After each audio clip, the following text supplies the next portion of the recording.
The 1990s saw a renaissance in Lincoln studies when authors, for the first time in many years, began to take seriously the intellectual side of our 16th president.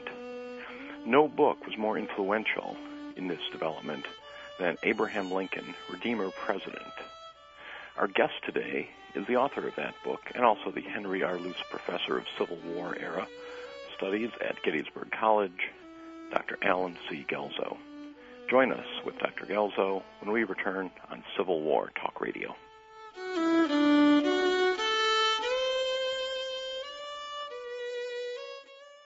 Remember when you laughed during a business conference? You felt more energized, more alert, and more receptive to the message being delivered. Hi, I'm Russ Dolnack, and I make people laugh. And as a professional humorous speaker, I open up a morning conference session with a laugh or close off the day with a funny recap. It's just a one-of-a-kind experience. Visit russisfunny.com right now. Get an audience into it. You know, if they're laughing, it's paying big dividends. They're more relaxed, they're more creative, and if nothing else, a humorous speaker leaves each and every one of them with a smile on their face. You need comedy. Custom, clean, clever comedy. Otherwise, your audience might just doze off. Just imagine, if you had to listen to hours of serious commentary without a break, come on, pack some upbeat energy into your next event. Humor works. Find me, Russ Dolnack, at russisfunny.com because, well, russischubby.com was taken. World Talk Radio, bringing the world to you. To reach a show host or guest during the live show, dial toll-free in North America 866-613-1612. Or if outside the USA and Canada, dial 001-858-268-3068.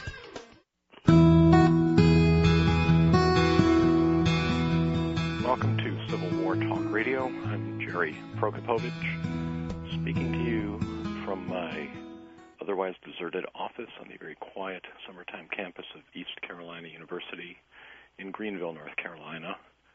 But as always, saying this even before the lawyers tell me to say it, not speaking on behalf of the university, not doing anything but using their phone and their office and their air conditioning, not speaking on behalf of my guest or Civil War Talk Radio or anybody else, just me. And I'm sure my guest today, as always, is doing the same thing.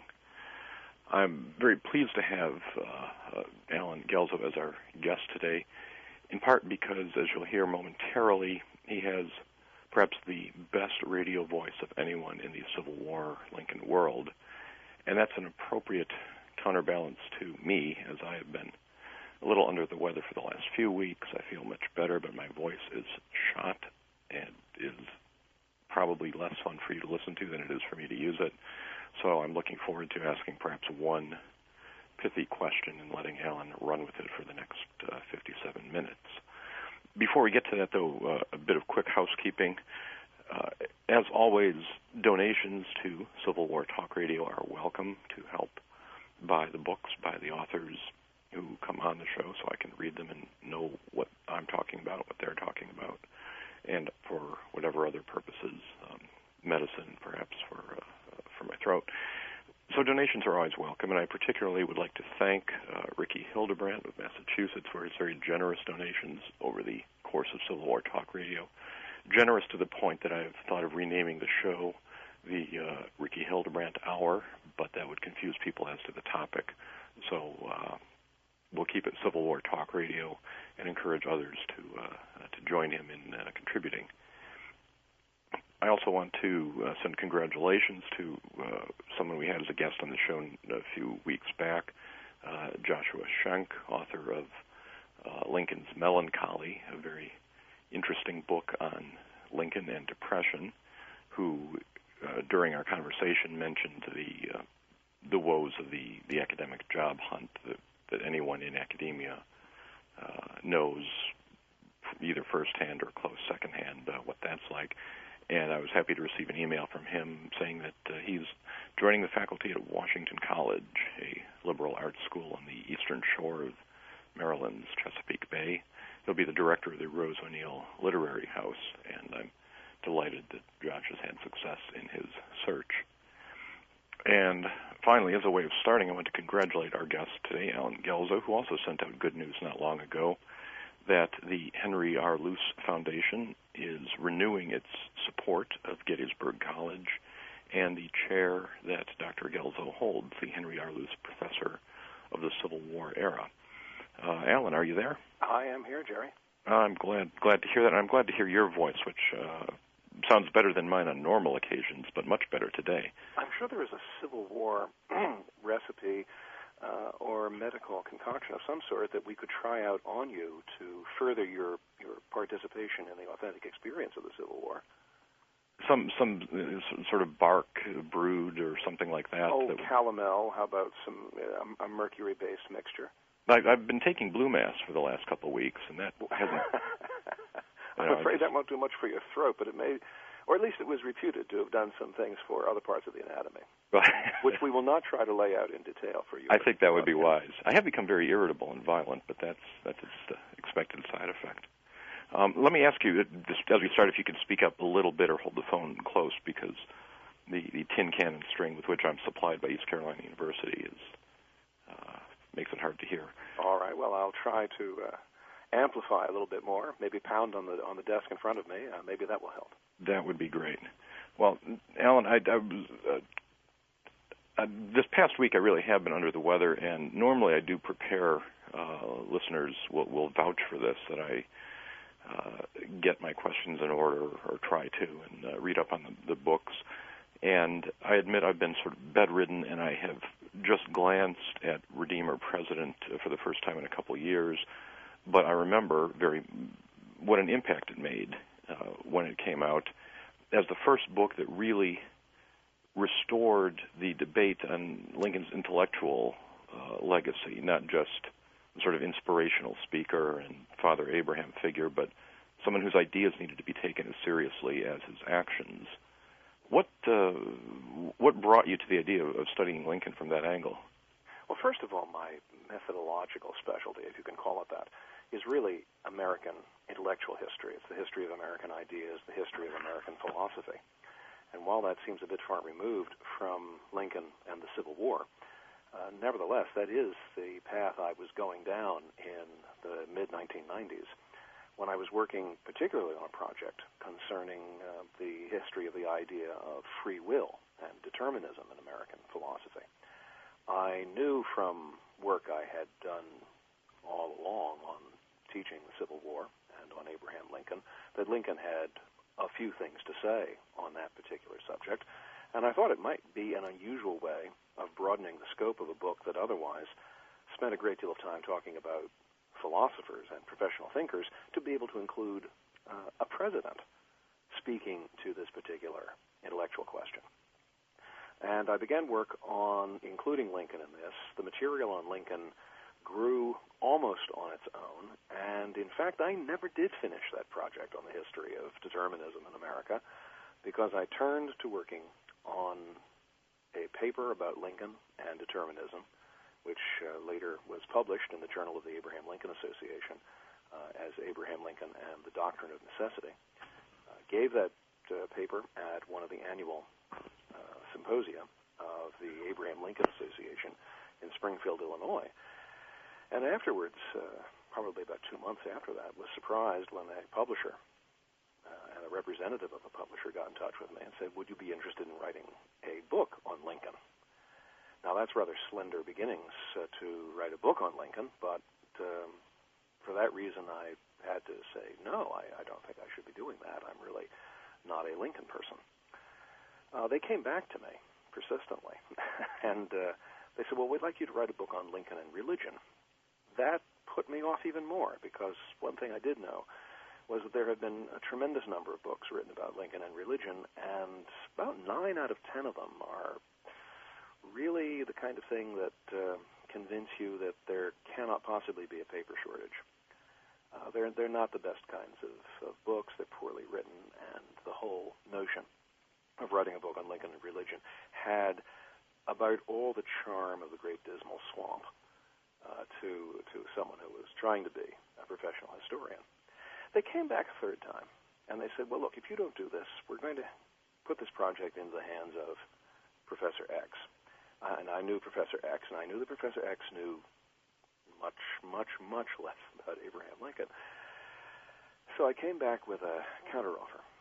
I said, all right, look, rather than write a book about Lincoln and religion, why don't you let me write an intellectual biography of Lincoln? Let me take that initial paper on Lincoln and determinism and free will and see what I can do to expand that and write a biography of Lincoln that would stress how he thought, what were the sources of his ideas, what did his mental geography look like. And that was what I set to work on. That was what was published as Abraham Lincoln, Redeemer President. And in a sense, Jerry, once having gotten my hand into this, I haven't been able to get it out. And so that's been followed by a book on Lincoln and the Emancipation Proclamation. And I'm now in the midst of work on a book on Lincoln and Douglas in the great senatorial debates of 1858. Now, that's an interesting trajectory, and what strikes me is how it's not altogether unusual in the Lincoln world. Much of the work of that Lincoln Renaissance, if we want to call it that, to the 1990s, didn't start with people coming up as Lincoln authorities or traditional people who'd written on Lincoln traditionally. Oh, that's true. Douglas Wilson comes to mind, a Jefferson scholar who starts writing a little comparison piece on Lincoln and Jefferson's reading, and like you, he hasn't been able to get his hand out since. And I'm sure there are others. Is there something about Lincoln that just draws us in? Well, for me, there are a number of personal things which attract me to the figure of Abraham Lincoln. Certainly, I've been acquainted with the figure of Lincoln, read books about Lincoln, had probably more than just a nodding interest in Abraham Lincoln since I was very small. But the things that sort of turned me into a Lincolnite, if you will, go into the unusual mix of personal characteristics of the man. One certainly is his resilience, which I came to admire profoundly as I was working on Redeemer President.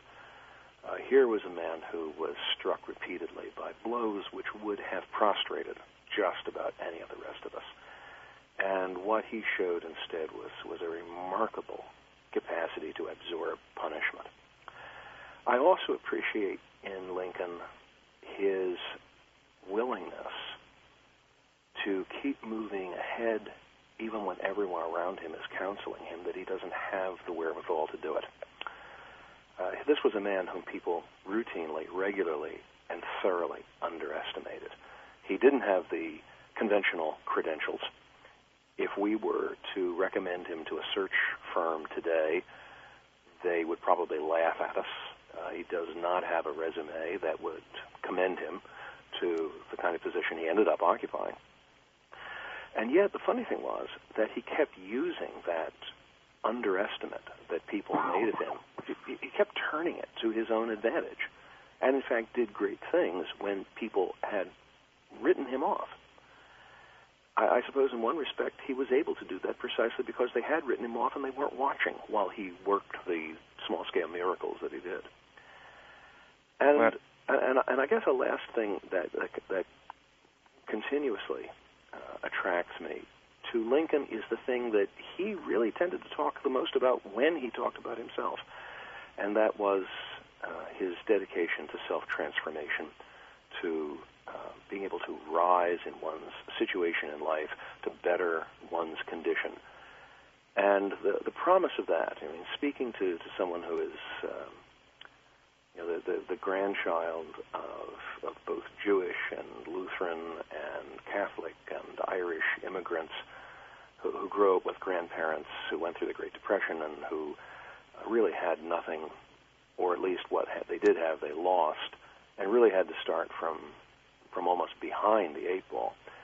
That lesson in the capacity, the opportunity to transform oneself is a powerful potion for me personally, and keeps bringing me back to Lincoln. Well, let me ask you, I can tie together maybe those first and third qualities. When I was studying history in graduate school, absorbing the skeptical, not to say cynical, postmodern view that the individual is not particularly important in history. I was unstruck when I came to study Lincoln in my first job at the Lincoln Museum in Fort Wayne, Indiana, and to discover here was a historical figure who seemed thoroughly admirable, who was not someone simply puffed up by consensus historians to look good, but whose own actions and writings really did seem to show someone you could respect and admire, which is not what one is certainly taught in school, in graduate school, to do. But let me push on that now. One of the admirable things about Lincoln, as you point out, is his persistence. In the public mind, you see this reflected in a billboard around the country that has a picture of Lincoln and the words failed at this, failed at that, and then he's president. And we've all heard that litany of Lincoln's failures, and then suddenly he's president. In fact, you can do an equally convincing list of Lincoln's successes up to 1860. A prominent lawyer, elected to Congress, marries above his station, nominated for this. Really a very successful man by ordinary standards. And so when you point out he survived many blows, he also enjoyed many successes, but was not satisfied with them. His standards, it seems to me, were incomparably higher for himself than they are for most of us.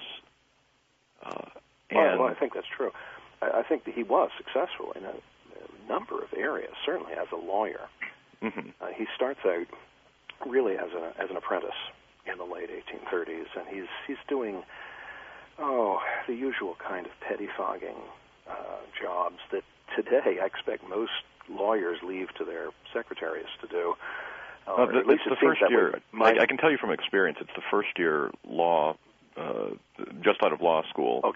First year associates who get to do those kinds of things. Well, my daughter works for a law office in Delaware. So she winds up doing a great deal more of what you might think that a secretary in a law office does. But be that as it may, the successes he does rack up, impressive as they are. I mean, by the 1850s, he is earning a more than decent income. He's doing very well, especially from litigation on both sides for the railroads. He's doing a lot of his work in the 1850s at the appellate level. He's doing very well, but the things in which he is doing very well are not the things he really, really wants to do well in. The places where he wanted to succeed are where he has met those failures. And it's remarkable that there is this one point between 1849 and 1854 when he just about does give up on the ambitions, be content with the successes he's got. And that, of course, ends, as he says in his autobiographical sketch, when the Kansas-Nebraska Act roused him as nothing had ever roused him before and propels him back into politics, reignites his ambitions for office, and eventually puts him on the path that leads to the presidency in 1860. But that ambition wasn't just to get elected, as he's very clear about it. It's to do something that will make him remembered by future generations. You talked about how poor he was. That's a remarkable ambition for someone from his background. Oh, yeah. He thirsted for honor and for glory. And in that respect, he is very much like so many of the heroic figures that are set out in the literature of the late 18th and the early 19th century as the models for people who will live on in the memory of their country. Remember, here's someone who is, in large measure, a religious skeptic. Whatever belief he has about personal immortality, it's probably comparatively thin, and there are moments when, in fact, it doesn't even seem to be there at all.